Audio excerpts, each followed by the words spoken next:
Câmara Cast, Informação e Cidadania. Daqui a pouco um bate-papo com o secretário adjunto do Meio Ambiente e Urbanismo de Canela, Stalin Moreira, e o biólogo da Secretaria, Alecos Eleftherios, para falarmos sobre o meio ambiente de Canela.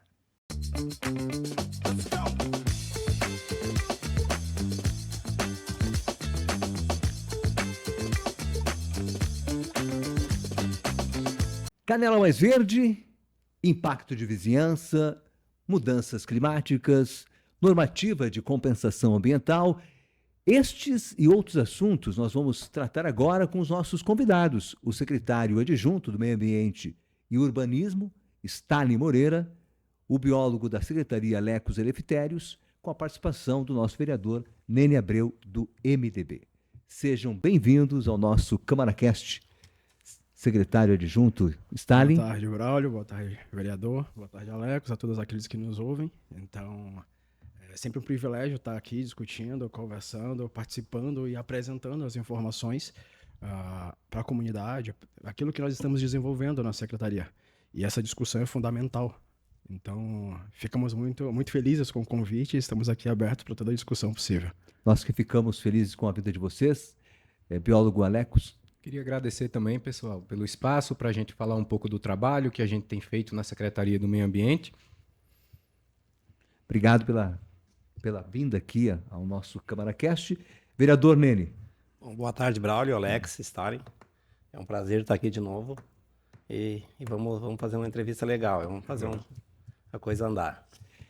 Bom, para a gente começar o nosso bate-papo, como é que está hoje o trabalho da Secretaria nesses primeiros 6 meses? Muitas demandas, enfim, muito trabalho, a equipe, como é que está, secretário adjunto?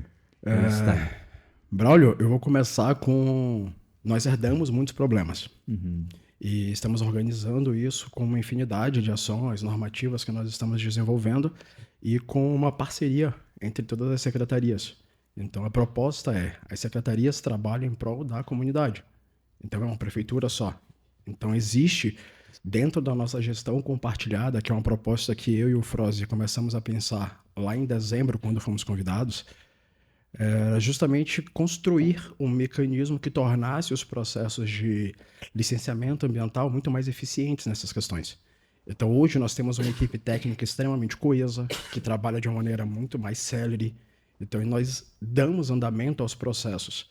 E eu costumo trazer algumas informações muito técnicas, como são dados públicos. Para vocês terem uma ideia, ali entre janeiro e fevereiro, nós movimentamos algo como 663 processos administrativos que estavam parados.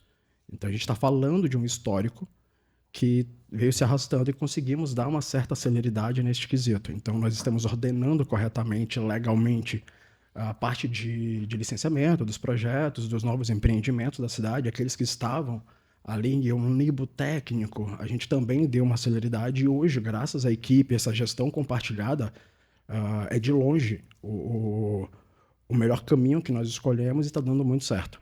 Então, nesses primeiros 6 meses, o feedback que nós conseguimos ter hoje uma secretaria que está conseguindo entregar muito mais à comunidade, dar uma celeridade nas questões, resolver problemas antigos, e estamos fazendo isso dentro daquele aspecto muito técnico.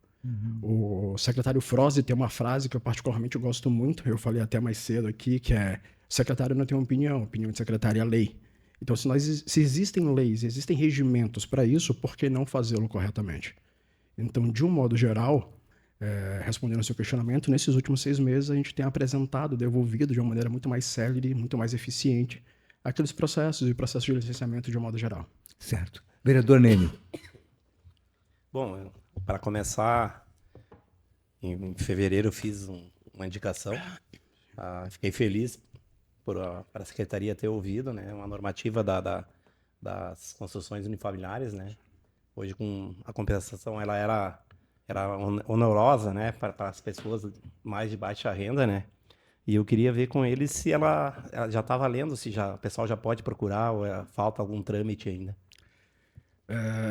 Com todo respeito, vereador, nesse sentido, quando eu e o Froze fomos convidados, como eu disse ali ano passado, em dezembro nós começamos a levantar alguns pontos da secretaria que nós achávamos que seriam importantes essa correção em tramitações. Entre elas era o licenciamento ambiental. Nessa questão de licenciamento ambiental, durante muito tempo, houve uma inversão legal de como funcionava o sistema. A gente está falando de uma análise de meio biótico e uma análise urbanística. E, normalmente, a não ser que exista algum tipo de anormalidade no projeto urbanístico, ele tende a ser aprovado com uma certa facilidade. Os óbices ambientais, normalmente, são os mais problemáticos dessas resoluções. E, por algum motivo, isso foi invertido há alguns anos. Então, primeiro analisava-se o urbanístico neste sentido. Ganhava-se aprovação, e aí, mais à frente, tinha impedimento ambiental, o empreendedor reclamava do tipo, olha, meu projeto foi aprovado, mas tem a parte ambiental. Porque em algum momento inverteram isso. Quando nós começamos a corrigir essa questão, ano passado mesmo nós identificamos o ponto de, legalmente, e isso não é canela, Código Florestal e uma lei que o município instituiu em 2018, existe uma área de compensação equivalente. Legalmente, se você faz a supressão de um exemplar arbóreo de floresta nativa, você tem que fazer uma compensação ali equivalente àquela supressão, em média 15 árvores por exemplar. Neste sentido, a compensação por área equivalente acabava sendo um óbice ambiental, de fato. Só que, quando começamos a perceber que existiam alguns empreendimentos que não tinham condições técnicas de atender essas demandas, é importante sempre salientar que, legalmente, a legislação municipal não pode ser mais frágil, mais branda do que a estadual, e assim, graças aos níveis hierárquicos legais, deve ser mantida. Não tínhamos como simplesmente abrir mão de uma legislação que já existe há pelo menos 15 anos. Logo, o que é que nós pensamos? Vamos escrever uma normativa que favoreça aqueles empreendimentos que tenham uma metragem de área de impacto até 250 metros quadrados, que ele possa fazer essas compensações em dois sentidos, dentro do próprio lote ou numa fitofisionomia similar dentro da bacia que nós temos no município. Então, com todo respeito, vereador, nós pensamos isso em dezembro e começamos a escrever isso em janeiro desse ano. E, como eu disse, é uma equipe muito técnica e muito comprometida. Então, foi uma instrução normativa, a Instrução 01, que foi escrita por muitas mãos justamente para favorecer esse desenvolvimento técnico. Então, quando a sua indicação veio, a nossa instrução já estava pronta. Então, ela já estava pronta e já estava encaminhada. Digo mais, ela já tinha sido encaminhada à Procuradoria-Geral do município, que já havia dado um parecer jurídico quanto a isso, e nós estávamos encaminhando ela para publicização. Então, quando chegou, a resposta foi muito simples. Nós já fizemos. Eu agradeço muito a sua solicitação, mas eu volto a dizer, nós temos outras instruções normativas que estão engatilhadas, estão em análises jurídicas, justamente para fomentar e corrigir essas aberrações que nós tínhamos anteriormente. Bom, seguindo aqui o nosso bate-papo, tem um estudo que está sendo feito de impacto de vizinhança, o EIV. O que significa esse estudo? Enfim, o que ele vai implementar, normatizar? Braulio, hoje, na Secretaria do Meio Ambiente, eu me encontro como coordenador da comissão do EIV. Trata-se de uma comissão interdisciplinar de técnicos de áreas diferentes. Então, a gente tem ali engenheiro, arquiteto, biólogo, geógrafo, e essa comissão analisa estudos de impacto de vizinhança, né, que não é um só. Todo empreendimento que, segundo o regramento presente no plano diretor, se enquadra em alguns daqueles quesitos que se encontram no artigo 119 do plano diretor de Canela, eles necessitam do estudo de impacto de vizinhança. É um estudo que levanta os possíveis impactos que o empreendimento vai causar, não aos utilizadores do empreendimento, mas à vizinhança ao redor. Então, é um estudo muito importante, porque dali se impede que danos venham a ser causados à vegetação local, aos moradores do local onde se instalará um empreendimento. Dali a gente consegue prever medidas mitigadoras e compensatórias para melhorar a situação da vida da população no entorno do empreendimento. Conseguimos, inclusive, o levantamento de contrapartidas. Eu vou citar um. Existe uma santa no Eugênio Ferreira, tá? E está sendo planejado uma praça. A Santa do Eugênio Ferreira, o pessoal conhece, é uma área verde que vem há muito tempo largada, sem manejo, sem cuidado. E hoje o estudo de impacto de vizinhança de um empreendimento que vai sair ali perto já está sendo planejado e projetado uma organização dessa praça, tá? Como ela, tem muitas outras. Então, o estudo de impacto de vizinhança, ele serve como uma barreira de defesa à população, para que o empreendimento não faça apenas tudo o que ele quer, porque a vida das pessoas ao redor desse empreendimento vai ser alterada com a presença, né? Então, são estudos complexos que são feitos por técnicos de várias áreas, entre estudo de trânsito, análise de biólogo, análises urbanísticas, analisa-se a tranquilidade e conforto da população, como será o fluxo de veículos na região, como será o acesso de veículos ao empreendimento, analisa-se questão de drenagem, de acúmulo de água. Então, o estudo de impacto de vizinhança ele vem a mitigar várias situações que podem ocorrer ali ao redor dos empreendimentos. Então, não é um estudo só, na verdade. São diversos empreendimentos que a gente tem hoje sendo analisados, esses estudos. Só para fazer uma complementação, não é uma legislação nova.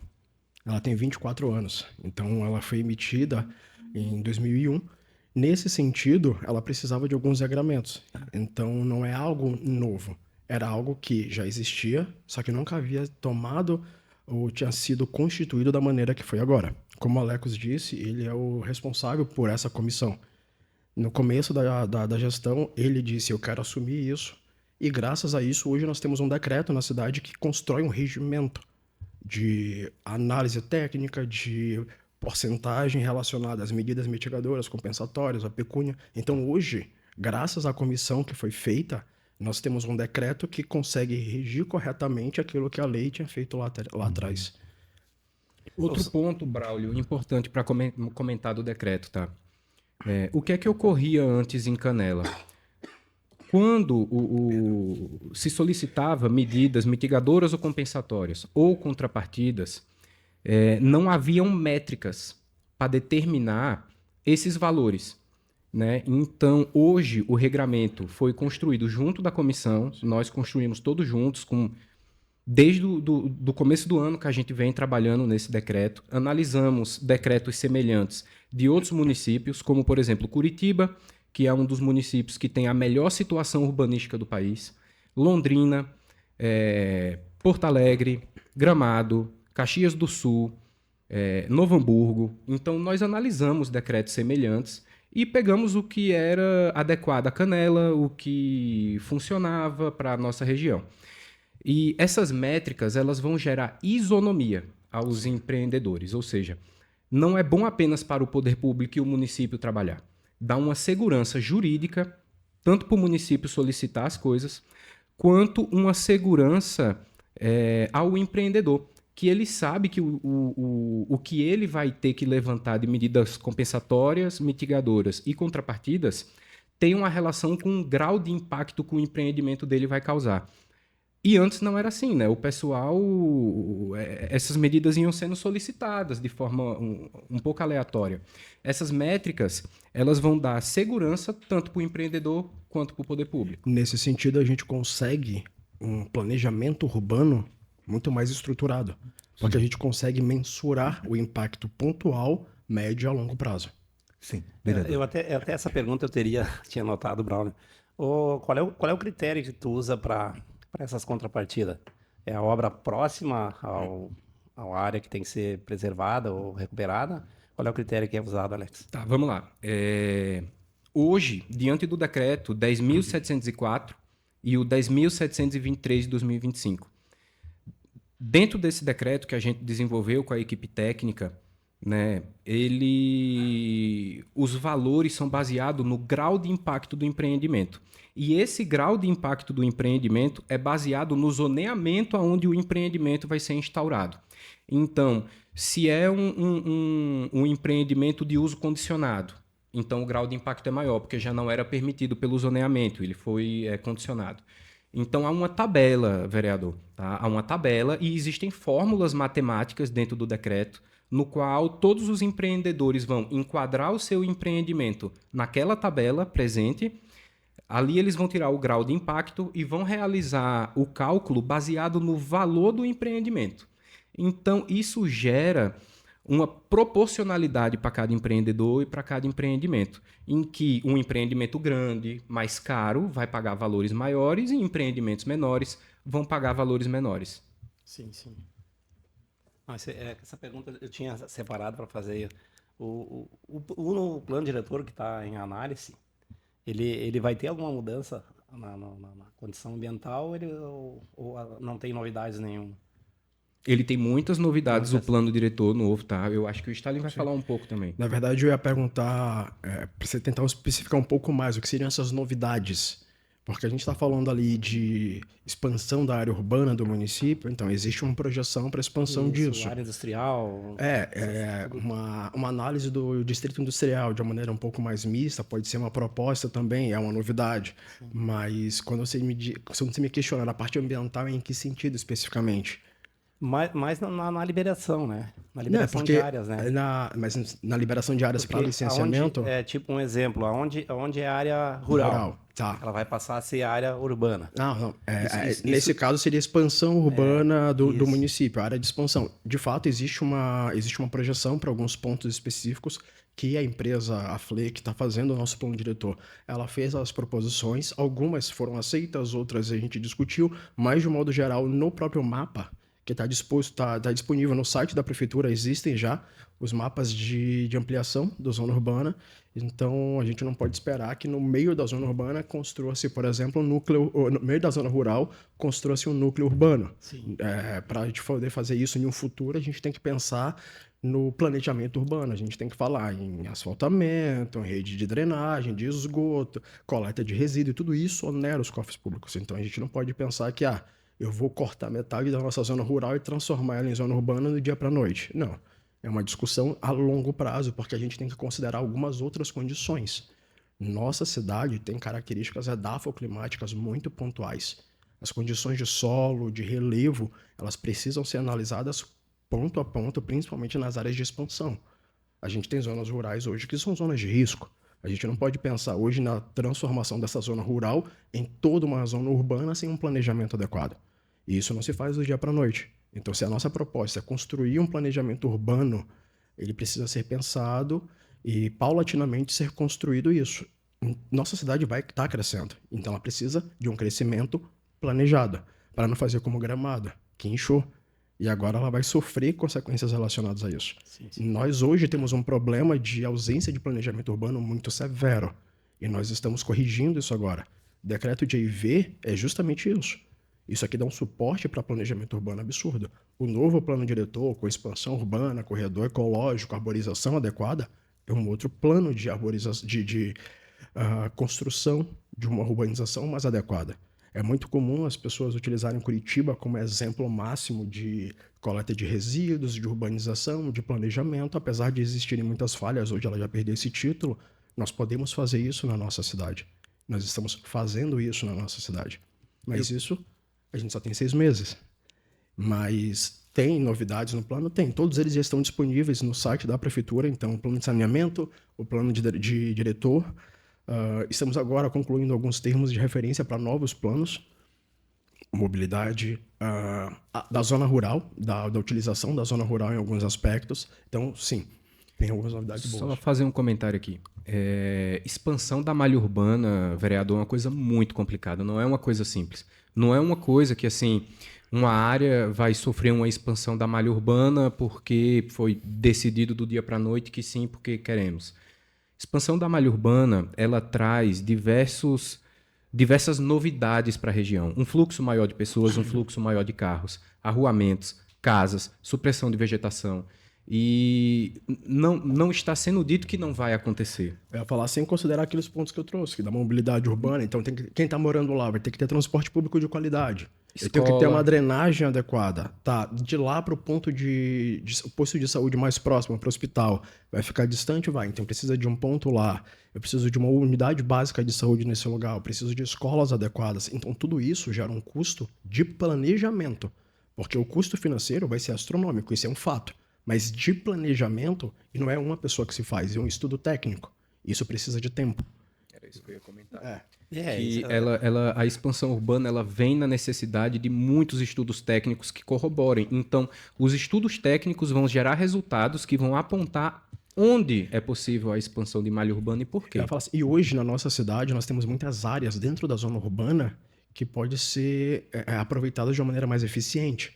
Então, talvez não seja necessário fazer expansão urbana agora, seja melhor, muito mais interessante corrigir os problemas da zona urbana atual, construir novos espaços para que a qualidade da vida populacional hoje na zona urbana seja muito melhor. Aí podemos pensar em um futuro próximo nessa transformação. O que nós temos hoje na nossa cidade, na verdade, na região, na Serra Gaúcha, é uma especulação imobiliária e turística muito grande. O que é muito bom para a gente. Isso é muito bom. Mas isso tem que ser feito de maneira correta, é o que nós estamos fazendo. Se eu te proponho fazer um núcleo urbano numa zona rural, é aquilo que eu te falei. O poder público vai ter que gastar uma fortuna para bancar uma construção de algo que tecnicamente não seria necessário neste momento. E nesse sentido, nós temos uma confluência técnica que justifica exatamente isso, dizendo que não precisa agora porque a gente tem que corrigir o que a gente está fazendo na cidade. É um setor complicado, né? Que ali já entra 300 pessoas mês em Canela, né? Tá chegando. Isso pode ocasionar muito loteamento irregular, né? Que é o mal, eu acho que o mal de Canela. Tanto que tem áreas aqui no centro que é loteamento irregular, que não tem áreas. Então, eu me referi a isso. Perfeito. Até para agregar essas pessoas, né? Porque o valor central, eles não vão ter condições de comprar, né? Seria porque hoje é uma união dos poderes, né? É uma união das secretarias, né? Então, eu usei mais nesse sentido. Eu concordo contigo, eu compreendo perfeitamente, mas eu comecei minha fala dizendo que nós tínhamos uma problemática de planejamento urbano que não é de um ano atrás. É uma estrutura de muitos anos. Então, estamos falando de uma ausência de planejamento urbano para uma cidade com um potencial assustadoramente grande. E essa discussão de planejamento urbano está sendo feita agora. Eu te digo isso porque claramente eu consigo te apontar alguns itens que são fundamentais para um planejamento urbano, que é drenagem. O plano de drenagem está sendo discutido agora. Entende? Então já está sendo feito, já tem termo de referência, já tem documento de formalização de demanda. O plano de drenagem do nosso município não existe. E drenagem é um problema, que tem mais de 20 anos instaurado aqui. Áreas irregulares, ocupação irregular, a fiscalização ambiental, em 5 meses, fez muito mais autuações do que no ano passado inteiro. A gente está recebendo denúncia, chama os técnicos, chama a equipe, bota em campo, falou, vai, faz, apresenta relatório, vai para a Procuradoria-Geral, vai para a Comissão Jurídica para analisar posteriormente. Por quê? Porque a gente precisa dar celeridade e resolver essas questões que o senhor pontuou muito bem. Existem muitas áreas irregulares do município. Aí a assistência social está trabalhando na parte de reurb, de reorganização. E como eu disse, são secretarias que estão trabalhando juntas. Então, nós estamos muito coesos nessas discussões. Eu estou dizendo isso porque na última semana eu estava na assistência social discutindo exatamente isso. Então, nós temos muitas coisas que precisam ser feitas e estão sendo feitas hoje. E a gente precisa externalizar isso de alguma maneira. Então, o plano de mobilidade urbana está ali, o plano de drenagem está sendo desenvolvido, as áreas consolidadas do município também está sendo desenvolvido. Então, esses pontos nós estamos fazendo. É por isso que no começo eu disse, a Instrução Normativa 01 tinha sido apontada por mim e pelo FROS em dezembro. Em janeiro, quando a gente assumiu, a equipe sentou e começou a trabalhar junto. Não, eu fico feliz. Entende? Porque a ideia foi, como é que eu vou dizer? Eu tive uma ideia que já existia, mas... Sim, sabe, é importante. A gente fica feliz que a coisa está andando. Uhum. Eu não participei da produção, tá, da diretriz, mas eu vi o pessoal técnico lá trabalhando, o agrônomo trabalhando, com as biólogas que a gente tem, o geógrafo, o Stalin, fizeram várias reuniões desde janeiro para a produção desse material, né, dessa diretriz, que vem a auxiliar. O que é que acontece? O trabalhador, né, que eu sou muito caro com o sentimento do trabalhador, ele junta um dinheirinho para comprar um terreno e ali é a vida do cara. Sim. É o que ele tem para dar naquele terreno. E ele ter que comprar outra área para conseguir averbar em matrícula um estágio de regeneração semelhante é muito complicado para essa pessoa. Então, foi um dos principais pensamentos que o Froese e o Stalin já entraram conversando com a gente, não foi, Stalin? E já realizaram reuniões pensando nessa situação, não só na questão ambiental. Porque a Secretaria do Meio Ambiente, apesar dela carregar o nome de meio ambiente, a gente tem uma atuação social muito grande dentro do município, né? Vereador. Eu tenho na conversa da normativa com o Froese,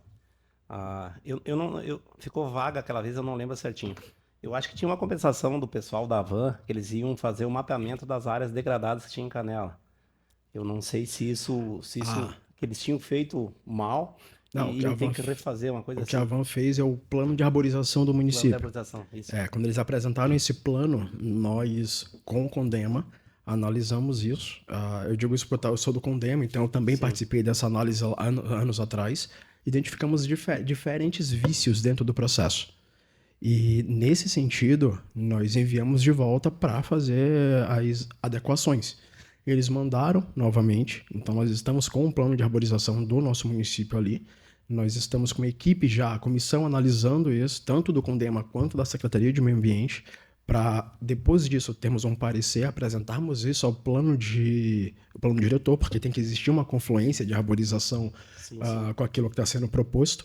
E aí, posterior a isso, a gente segue o trâmite, mas já está andando. Já recebemos tem uma semana. E vai ter áreas para tipo, a normativa 01? Na verdade, nós já temos um mapa da cidade. E para quem tem o acesso ao CTMGEL, então todo mundo tem acesso ao CTMGEL, é só acessar o site da prefeitura, lá em cima tem um link. O que acontece? Tem muita gente que não acessa, né? Então eles procuram as informações que nem para nós, que nem essa da normativa 01, a gente foi muito procurada, né? Sim. Então a gente levou, ainda bem que deu certo, mas tem gente que eles não têm o hábito e eles não conseguem chegar, né? Eu vou usar esse exemplo para te trazer uma realidade da secretaria. Durante muito tempo, esse ano, várias vezes, nós tivemos alguns questionamentos de alguns empreendedores que chegavam até nós reclamando sobre isso. Então, coisas do tipo, eu não consegui identificar, meu técnico não fez isso. E o que nós percebemos por vezes, nós mandávamos os ofícios para a equipe técnica de quem está trabalhando do outro lado e o técnico não abria. Então, ele não via a notificação, não respondia a notificação e o processo ficava parado. Então, por exemplo, o que é que acontece nesses casos de união familiar? O técnico emitia um ofício com o trecho da lei, dizendo, está aqui escrito, a lei exige exatamente isso. Dito isso, o técnico simplesmente não respondia. E aí o empreendedor via questionar a gente, dizendo, vocês não deram andamento. Eu falava, não, tá aqui. Tem 6 meses que seu técnico não responde. Sim. Então, hoje, quando você vai construir uma casa, legalmente falando, você tem que apresentar o projeto urbanístico, licenciamento, e você vai ter que ter um técnico licenciado fazendo esse trâmite técnico. Não é o empreendedor que tem que saber disso, é o técnico dele que tem que fazer. Então, para os técnicos, é só acessar o site do CTMGEL, nós temos um mapa lá, indicando quais são as áreas demarcadas públicas para o plantio, caso seu empreendimento se enquadre dentro da normativa, e aí, mais próximo do seu lote, do seu empreendimento, você consegue fazê-lo. Então, nós já fizemos e pensamos exatamente nesse sentido. E outra, quando a pessoa fizer o plantio nesse lugar, as árvores precisam ser georreferenciadas. Sabe por quê? Porque quando eu fizer isso e você tiver que construir a sua casa, você vai chegar lá, vai abrir o CTMGEL, o seu técnico vai falar, nossa, aqui já tem marcações. Eu posso colocar mais à frente, mais ao fundo, na área X, na área Z. Então, com essas marcações georreferenciadas, nós temos o controle da RFO, que é a reposição florestal obrigatória. Nós sabemos exatamente onde é que estão aquelas árvores e quem nós devemos conversar, notificar, autuar, se for o caso, em caso de descumprimento legal. Legal. Bom, sobre o Canela Mais Verde. Então, pessoal, primeiro agradecer aqui ao Braulio, né? Porque volta e meia eu peço ali para tocar uns áudios quando for possível, para convidar o pessoal para participar do evento. Ele é a evolução da Feirinha do Lago, né, Braulio? Que acontecia ali no Parque do Lago. A gente sofria com muitas problemáticas ali no Parque do Lago em relação a clima, em relação a vento. Ela já foi cancelada, ela já foi retomada.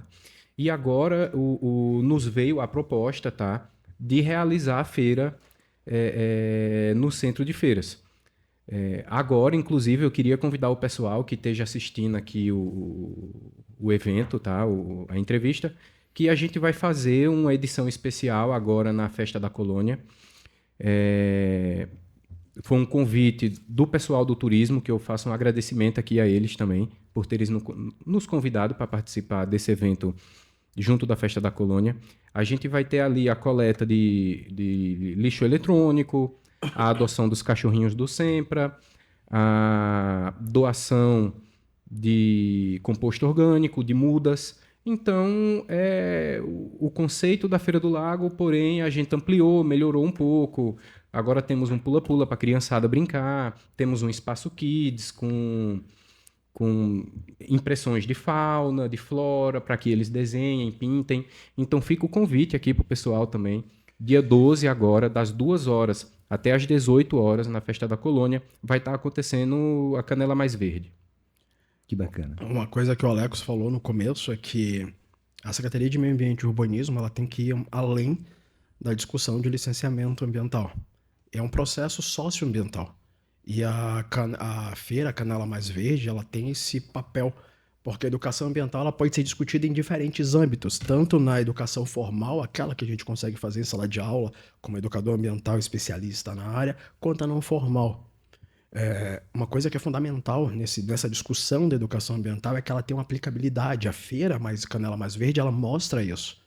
A gente está falando de produtos orgânicos que são vendidos ali, do recolhimento de resíduos eletroeletrônicos. Então, você está mostrando para a população, para a comunidade, que eles podem ali, por exemplo, pegar o composto verde oriundo nosso e a muda. Então, a gente estimula a arborização da nossa cidade, a gente estimula o reflorestamento. A gente troca uma ideia constantemente, porque você vai ver os técnicos da Secretaria de Meio Ambiente, vai estar o Alex, a Thaís, o próprio Froze, eu vou estar lá, então a gente vai conversando. O pessoal da Cooperativa de Catadores de Lixo. Então, assim, a gente faz uma imersão constante disso. Afinal de contas, a nossa discussão precisa ser socioambiental. Deixa eu só fazer mais um comentário. Porque a partir do momento que a gente se desprende disso, a gente constrói só a linha de licenciamento e essa realidade a nossa realidade, a gente precisa trazer a comunidade para perto para compreender quais são os impactos que a nossa presença aqui está causando.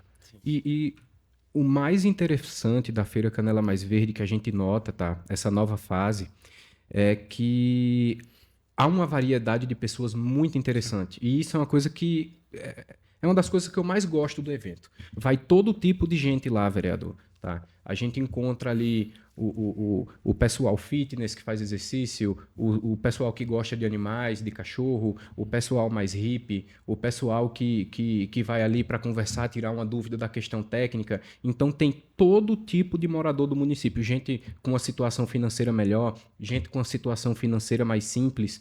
E ela pode ser que não junte muita gente num momento só, mas em todas as horas de evento que se passa todo tipo de pessoa ali.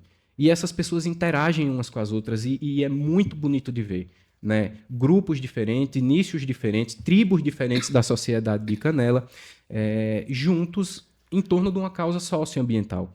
Então, a Ione conseguiu adotar muitos cachorrinhos, a gente já conseguiu adotar cavalo. O recolhimento de lixo eletrônico, recolhemos muito lixo. E esse lixo eletrônico que é recolhido, ele vai para a cooperativa de catadores de lixo, tá? E esse pessoal da cooperativa de catadores, o que eles podem recondicionar, eles recondicionam. Inclusive, eles têm uma banca lá com a gente, eles sempre levam coisas que eles recolheram do lixo. E o que eles encontram no lixo da gente é incrível. É incrível a quantidade de coisa boa e útil que é encontrada no lixo. Ou seja, o que para algumas pessoas é lixo, para outras pessoas basta apenas uma recalchutada, uma arrumada e se torna um produto de comércio. Então, essa questão socioambiental da Feira Canela Mais Verde, e agradecer aqui a gestão por nos ceder o pessoal do turismo, por entrar em contato com a gente, por nos oferecer um espaço e um apoio, né, para poder desenvolver esse projeto. Vereador. Eu queria ver os efeitos que a mudança climática deixou aqui em Canela. Se tem, Não, temos começar alguns. pouco, né? Só porque Temos são muitas, né? uma problemática hoje, na verdade, não só na nossa cidade, é uma discussão mundial, mas no âmbito da nossa cidade nós temos alguns efeitos que são consideravelmente relevantes e que precisamos urgentemente, na verdade já estamos fazendo isso, que é entender quais são esses pontos e como nós devemos planejar e corrigir. Vamos partir do princípio, de novo, a ausência de planejamento urbano é um fator crucial para que os efeitos das mudanças climáticas sobressaiam na nossa cidade. O nosso estado passou por um inferno, fizemos um ano há pouco tempo das chuvas, e foi um conjunto de fatores, principalmente de um fator que é o El Niño, que faz com que as chuvas ocorram aqui na região sul do estado. E aí quando a gente começa a ter essas chuvas, e esse evento vai acontecer de novo, então é importante ter isso em mente, que o evento que acontecia entre 20 e 20 anos, depois entre 17 e 15 anos, existem estimativas entre 7 e 10 anos, hoje em dia fica ali algo como 4 a 7 anos. Então é possível que daqui a 2, 3 anos volte a acontecer chuvas tão intensas quanto do ano passado ou até mais. Por que eu estou fazendo esse preâmbulo? Porque a gente teve uma chuva comparada do ano passado, pífia, de poucos dias, e foi o suficiente para causar inúmeros estragos no estado inteiro, e na nossa cidade não é diferente. Em um dado momento, quando eu estava falando sobre a expansão do zoneamento da nossa cidade, eu disse que o relevo da nossa cidade ele é muito acidentado. Então, nesse sentido, nós temos que pensar muito bem quais são as áreas de risco, mapear as áreas que são alagáveis, corrigir drenagem urbana, construir jardins que possam absorver isso, entender, por exemplo, as dinâmicas de cheias e de esvaziamento dos rios que nós temos, os rios urbanos, e tudo isso nós estamos planejando agora. Então, por exemplo, para a dinâmica de rios, nossa cidade é cortada por uma infinidade de arroios, nós temos que entender onde é que estão as áreas consolidadas. Existe legislação específica para isso, nós já temos processo administrativo específico, já tem uma comissão trabalhando em cima disso, por quê? Porque a gente precisa entender hoje, na nossa cidade, quais são os pontos que são alagáveis, as áreas que são passíveis de movimentação de massa. Por que eu estou falando isso? Eu tenho um mapa que é público, que foi a Secretaria de Meio Ambiente que desenvolveu, mas nós recebemos agora, esse ano, do estudo geotécnico da cidade. Então, próximo do Rio Paranhana, nós tivemos 41 movimentações de massa. 41 movimentações de massa é uma quantidade assombrosa de deslizamento dentro da nossa cidade. A gente está falando, por exemplo, de em regiões que dentro da cidade que não teve uma urbanização correta, são áreas passíveis de alagamento. Tá, e a drenagem disso, que deveria ter sido pensada há 20 anos? A gente tem que pensar isso daqui para mais 20. Quem faz isso é o plano de drenagem. É o que o secretário de Obras e o secretário de Meio Ambiente estão fazendo, discutindo essa construção. Por quê? Porque daqui a 4 anos vai chover de novo. E é importante que nós tenhamos noção de áreas que são alagáveis e o que é que a gente fez para fazer essas correções. Então, hoje, a presença de parques lineares, que são aqueles parques mais abertos, que permitem percolação da água, infiltração da água no solo, como bacias de sedimentação, de decantação e de absorção, são fundamentais. Preservação de banhado. Então, quando a gente tem um empreendimento que quer fazer uma intervenção em um banhado, a gente tem que pensar nessas condições. E isso é planejamento. É dizer, olha, isso aqui, primeiro, é proibido por lei, e nós entendemos isso. Nesse sentido, essas áreas aqui, graças ao estudo de impacto de vizinhança... Eu queria fazer um comentário sobre isso, secretário. Graças ao estudo de impacto de vizinhança, a gente consegue entender quais são as áreas de abrangência, e aí eu sei que aquelas áreas ali funcionarão para absorver. O único parque linear que nós temos em Canela hoje é o Parque do Palácio. Imagina se a gente concreta aquele parque. Imagina se eu construo um estacionamento ali. As regiões do entorno vão sofrer consideravelmente. E o São José já sofre consideravelmente, tá? O morador do São José, ele sabe o que ele passa ali. Eu tô falando porque eu morei no São José, do lado do banhado. E eu vi o que aconteceu com as casas lá. E se concreta o Parque do Palácio, como disse aqui o secretário Stalin, secretário adjunto, toda essa água que seria absorvida pelo fato do solo do Parque do Palácio não estar coberto por concreto, ele iria escorregar para a drenagem urbana e iria bater lá no São José e iria alagar a casa de alguém. Então, o estudo de impacto de vizinhança, ele se comunica diretamente com esses estudos que o secretário falou que estão sendo levantados. Quando o empreendedor, agora, depois que tiver o plano de drenagem, ele for instaurar o empreendimento dele, a gente vai solicitar na comissão. Se ele não colocar no estudo, a gente vai pedir. Queremos que você consulte o plano de drenagem e você nos informe a situação que tem apontando lá no estudo na área do seu empreendimento, o que precisa ser feito, porque esse plano ele vai conter diretrizes para as áreas de Canela. Se o cara vai fazer um empreendimento no São José, na rua X, vai estar lá no plano de drenagem dizendo as necessidades que essa área precisa em relação à drenagem. Então, o estudo de impacto de vizinhança, ele se comunica com todos os estudos, com o plano de mobilidade, com o plano de drenagem, com a expansão da malha urbana. Tudo isso se comunica e ali a gente consegue pedir que o empreendedor faça um estudo de retenção de águas, uma bacia de retenção de água da chuva, entre outros tipos de métodos que podem reduzir danos que às vezes as pessoas não percebem que esses danos são possíveis de ocorrer. Acha que é só construir e que as coisas se resolvem no lote. Mas o lote, ele é apenas a parte de um todo. Então, é necessário estudar as margens do lote e ultrapassar, e a gente entender a região, o bairro, o município, como é que funciona, né? Então, esses planos eles se comunicam. É por isso que a questão técnica é tão importante, pessoal. Não é uma decisão pessoal que são tomadas. São dados, são tabelas, são coisas complicadas que são analisadas, são diversos números que a gente olha ali para poder tomar uma decisão. Eu volto a dizer que secretário não tem opinião. A opinião de secretário é a lei. Se eu tenho uma lei que garante o EIV, a lei vai ter que ser cumprida. Se o EIV está me dizendo que eu tenho uma área que é passível de inundação, mediante ao plano de drenagem, ao plano de inundação que nós temos na cidade, vamos trabalhar para construir um mecanismo para evitar isso. Sim, sim. Porque nós estamos trabalhando em prol da cidade. Então a gente tem que pensar nesse contexto. Eu preciso que as pessoas tenham casas para que elas possam morar de maneira adequada, confortável e agradável.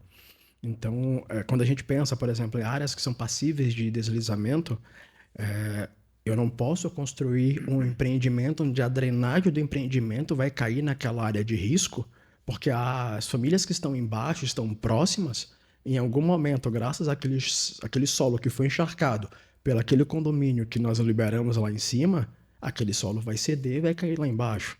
Então, quantas pessoas vão ser atingidas em detrimento à movimentação de massa que foi o empreendimento lá em cima que causou?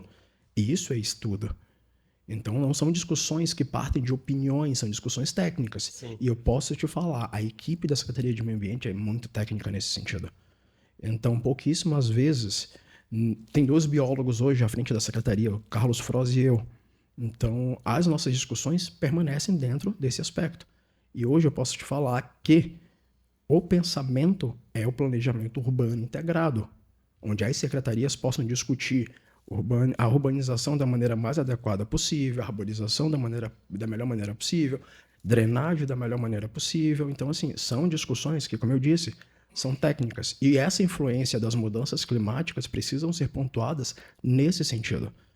Porque eu não posso simplesmente fazer a supressão de uma grande mancha de vegetação porque eu vou deixar o solo desnudo. Quais são os impactos que esse solo desnudo vai ocasionar? E por vezes empreendedores querem simplesmente fazer a supressão geral e botar uma grama porque visualmente passa a ideia de um ambiente controlado. Eu preciso de um ambiente ecologicamente estável para que a cidade cresça com qualidade. E a nossa cidade está crescendo. Nossos índices de regularização, de processos que estão entrando, arquitetônicos, são grandes, estão crescendo. Matematicamente, financeiramente falando, a cidade está crescendo e nos próximos anos vai crescer. E isso é muito bom. Só que a gente tem que fazer isso da maneira mais correta possível.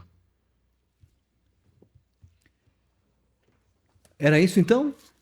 Vocês têm mais alguma pergunta, vereador? Não, tranquilo, foi Estamos bem esclarecidos, né? Muitas informações que... É assunto para a gente ficar falando bastante, né? Porque ele é bastante dinâmico. Sim, sim. Ele é o bicho papão, Sim. mas a gente sabe que tem que ter sustentabilidade e tem que ter a consciência, né? Sim. Do que é. Nós temos um exemplo nosso ali, do nosso lago ali no Leodoro Azevedo, né? Então ali já é uma referência para a água cai toda ali, né? Se não tiver um trabalho bem feito ali, automaticamente vai Do alagar. Parque do Lago? É isso. Só por curiosidade, Acho que existe um projeto de requalificação do Parque do Lago que eu e o Alecos escrevemos em 2023. A gente começou em 2023 essa ideia, Então, né? assim, nós escrevemos o projeto de requalificação do Parque do Lago. Tem toda uma estrutura que vai permitir uma arborização, a utilização do Parque do Lago como ponto turístico, principalmente utilizando condições ambientais para requalificar a qualidade da água. Sim. Inclusive, a reforma do vertedouro do Parque do Lago, que hoje o vertedouro do Parque do Lago ele não possui controle. Bem pensado. Tem umas tábuas lá e essa metodologia de vertedouro com tábua de madeira ela é muito antiga. Tá? Então, hoje já está sendo planejado um vertedouro que tem um controle externo que possa ser levantado e fechado. O lago vai poder ser seco, tá?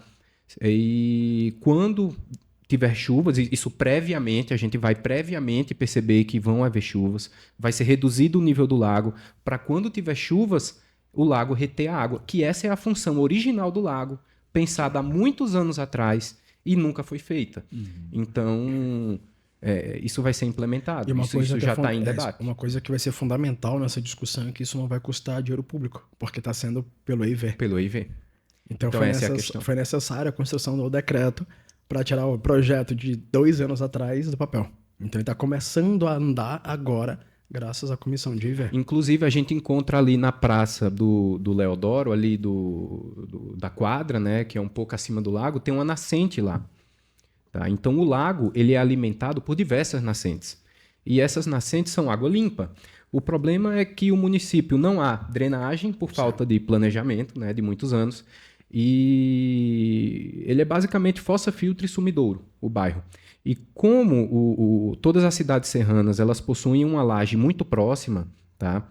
É uma característica geológica da região, não há infiltração correta desses efluentes, eles percolam, caem na drenagem pluvial, consequentemente nos arroios, e vão bater no Parque do Lago e em vários outros lugares. Então é muito comum a gente escutar uma pessoa ir lá dizendo porque eu quero canalizar esse esgoto. E é muito complicado a gente explicar para a pessoa que não é um esgoto, que é um arroio e que a água está contaminada, que a água devia ser limpa. Mas é planejar para o futuro. A questão é que qual é a canela que a gente quer daqui a 30 anos e não a canela que a gente quer amanhã. Né? Amanhã é pouquíssimo tempo para a gente conseguir tomar medidas duráveis. Nada que dura é fácil. Normalmente é complicado e dá trabalho. Sem dúvida. Olha só, a gente quer agradecer a participação dos nossos convidados, o secretário adjunto Stanley Moreira, ao biólogo Alecos Eleftherios, ambos da Secretaria de Meio Ambiente e Urbanismo, nossos convidados, juntamente com o nosso vereador Nene Abreu, do MDB, que esteve com a gente aqui. Muito obrigado a você também, vereador. Obrigado, Braulio, Stalin, Alex. Obrigado por participarem, por deixar a gente fazer as perguntas, né? E qualquer coisa, nós estamos à disposição, hein? Contem conosco. Igualmente, muito obrigado pelo convite, estamos à disposição. Estamos um pouco distantes daqui, né? Aqui ao lado, mas sempre que quiserem, é só questionar. Estamos aqui dispostos a vir, bater papo, conversar.